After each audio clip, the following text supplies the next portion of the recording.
I am Daredevil. Imagine having the perfect, dark, authentic work of art. A Catholic man who sees the world differently, who puts on the devil's costume and fights not just crime but his own moral demons. I had given up on ever seeing that level of storytelling again, but Marvel brought him back. They brought him back more dynamic, they brought him back brighter, and they brought him back different. And yet, I found a series of decisions that killed this show so badly that viewership dropped 46% compared to season 1. And I'm here to share my honest take on this masterpiece and break down exactly what went wrong. What season 1 of Born Again lacked most was an idea, a clear sense of purpose, a reason this season even exists. We know what happened behind the scenes. 18 episodes planned, then suddenly everything gets cut, showrunners replaced, and honestly, good. They needed to be replaced. But even after all the reshoots, all the rewrites, all the changes, adding Foki's dad, bringing back Karen, the season still felt like a fillerish. That's understandable. It just wasn't that tight, monolithic story we got from the best seasons of Netflix Daredevil. But Season 2 is built from the ground up by one creative vision, start to finish, and you feel it immediately. This is a complete, connected story where what happens in the opening minutes of episode 1 becomes a key turning point that everything else wraps around. There are no fillers, no moments that exist just to fill screen time. Every scene has a cause and an effect. Every detail is exactly where it needs to be. You feel that nothing is happening by accident. This is the real rebirth of Daredevil. After 3 strong seasons on Netflix, after the messy first season of Born Again, Season 2 feels like a true rebirth. But here's what is critically important to understand. Now more than ever, you have to bring something new, something fresh. And they found it.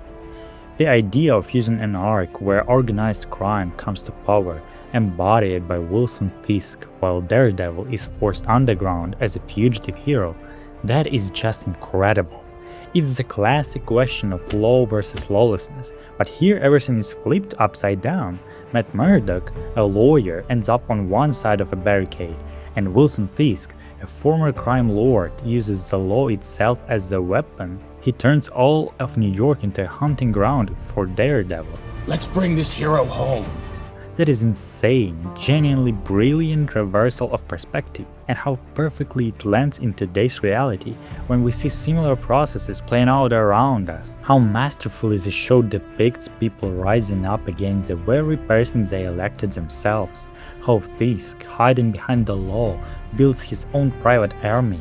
How Daredevil becomes a symbol, one that lifts people up against the very systems they once supported. People forced to fight against a task force that is ready to kill them. This is big, powerful. This is one of the best ideas in superhero storytelling in years, and it deserves full recognition. But I have to say that not everything carried over from season 1 of Born Again was a weakness.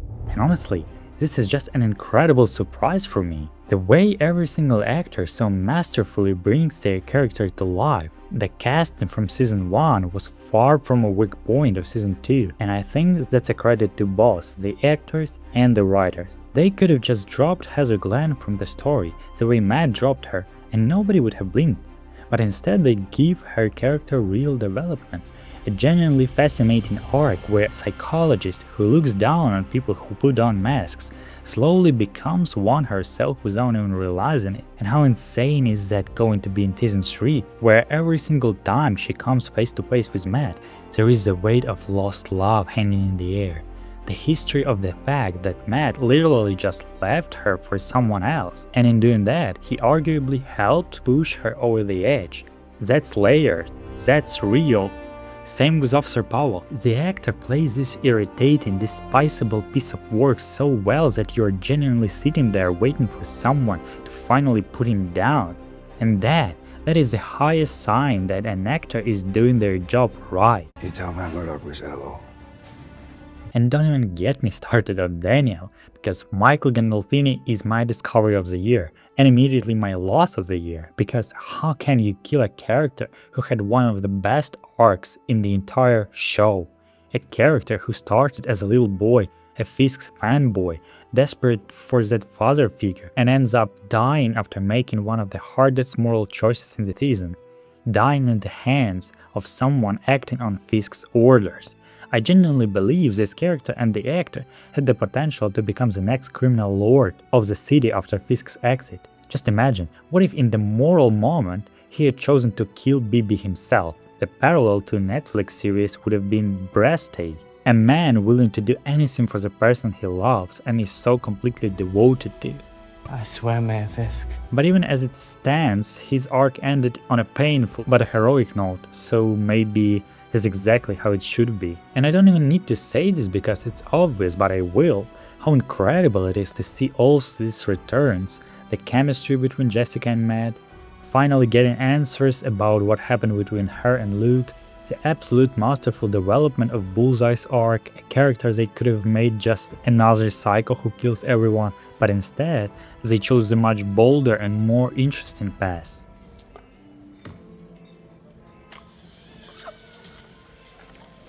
All of this happened because the people making this show are not making it just for a paycheck.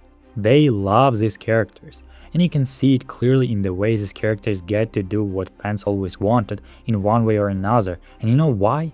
Because the people behind the show, they are fans too. They understand what these characters mean to each of us on a level that the people who were just here to cash a check simply never could. And did you notice the difference between Matt in Season 1 and Season 2? Because I didn't, at least not visually, but I felt it. I cannot fully explain it or argue it with facts, but it feels like with Karen's return, Matt became himself again. This isn't just our farming for the sake of it anymore. His personal vulnerability came back, the genuine fear for the people he loves. I actually believe his feelings for Karen, and I never fully believed his feelings for Heather. And look, let's be honest, the actress is absolutely stunning. But that wasn't enough. What Matt needs are the dilemmas that only the people closest to him can create, the impossible choices that only they can put in front of him. And who gives him those most important dilemmas? Who helps him through the hardest decisions? Karen and Foggy. They are the soul of McMurdoch, and no matter how hard you try, nothing replaces what they give him. This season Matt felt real again, like himself again, and you feel that on a completely different level. And when you talk about Matt, you cannot avoid the parallel with Wilson. And obviously, Fisk went through his own massive transformations this season. Everything, starting with the suit, which turns Vincent D'Onofrio into an absolute machine that for some reasons they decided not to use in Season 1, all the way to the tone of the character himself, shifting from politician back to what he actually is. These were critically necessary elements, and they are all here.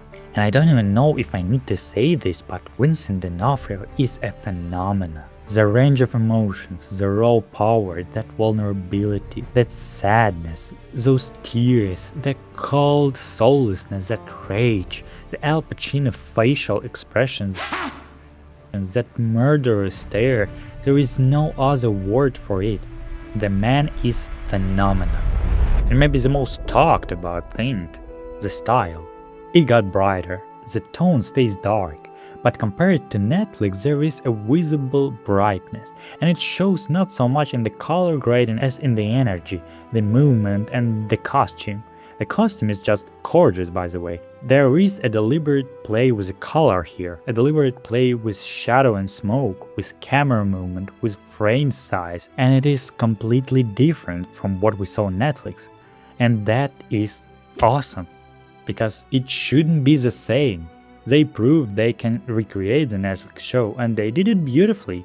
It was bold, it was nostalgic, and you could feel the love of the people making it. And in the same moment, you could feel even more clearly the absence of love from the people who originally made Season 1, the ones who deliberately avoided everything that made the Netflix show what it was. They showed they can do Netflix, but they chose to do their own thing. And that is just genuinely right. Yes, you can nitpick certain details, sometimes maybe a little too much smoke, but that is a signature of these filmmakers, and I love that they are not afraid to shoot fight scenes in a single continuous take, not afraid to make bold camera moves, not afraid to frame a brutal fight while we watch a little girl in the foreground, not afraid to bring legendary comic panels to life on a screen, not afraid to draw parallels to the real world, to add humor, to take risks.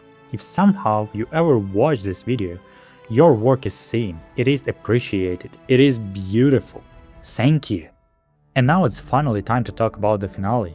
And honestly, it started back in episode 4, because the death of a character like Vanessa is an irreversible turning point. The fact that her death comes technically at Wilson's own hands only makes it more tragic, and don't you dare tell me that isn't a top-tier narrative move.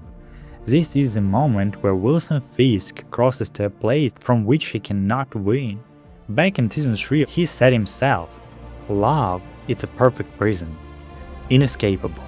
And now after Vanessa's death, he hasn't been freed from that prison, he just lost the only person he was imprisoned for.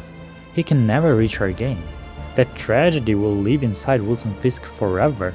It doesn't matter that he physically freed. Psychologically, he has already lost. And now tell me, Matt, who made a reveal on the level of Tony Stark, I am Daredevil. who gave up his entire life as Matt Murdock, did it for what? Love. This show knows what matters. It understands perfectly that for both the hero and the villain, love is where you either give everything or everything gets taken from you. When you get a finale like this, you realize this was never really about superheroes. It was always about people. What about Grace? But despite all of that, Season 2 viewership is down 50% compared to Season 1. Despite the incredible ratings from those who watched it, at the end of the day everything comes down to money. And this could cost Daredevil everything. Everyone talks about the weak marketing campaign, and personally I didn't feel it. My algorithm is so heavily turned toward Marvel that I genuinely cannot evaluate this from the perspective of a casual viewer, but I can say that the constant clip edits, the short-form content on Marvel's official channels, for me, there was plenty of it. The problem is that all of this happened during the show's run. Before it launched, the campaign was genuinely weak, and that probably landed a serious blow. But anyone who points to that as the main reason has clearly forgotten who Daredevil is. This is a character from the most popular cinematic universe in the world. Even without massive promotion, I believe he should be pulling top numbers. And the real reason that didn't happen is simple. Season 1 pushed the audience away on a massive scale. It didn't have a clear ending. It was one big filler episode for Season 2, and in my opinion, that is the main reason why a genuinely top-tier show can't even get a fair chance after a not-so-top-tier first season. Which is exactly why Season 3 needs a significantly bigger marketing campaign, and they have ammunition for it, because Season 2 is genuinely phenomenal. And there is one more thing, something that might have been intended as a marketing tool to pull in new viewers, but completely destroyed the experience for people already watching. Spoilers. I mean, what the hell is wrong with you, Marvel? In that one trailer you released, you gave away scenes from practically every episode. It was easy to figure out that Daniel wasn't gonna die in certain episode because we already saw him in later scene from the trailer. It wasn't hard to guess that Vanessa was going to die, cause Charlie literally whispered a question about it to Vincent in one of the interviews, and at that point it was just 2 + 2.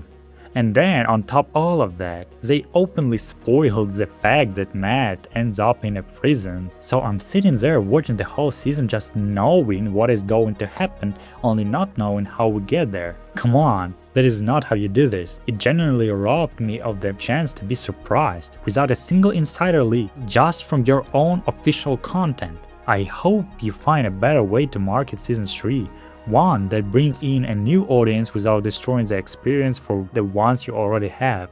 And my thoughts on how to make Season 3 of Born Again actually work, and my full comparison of this show to the original Netflix series, that's coming in the next video. So subscribe and let me know what you think about the show in the comments. I genuinely want to hear it from you.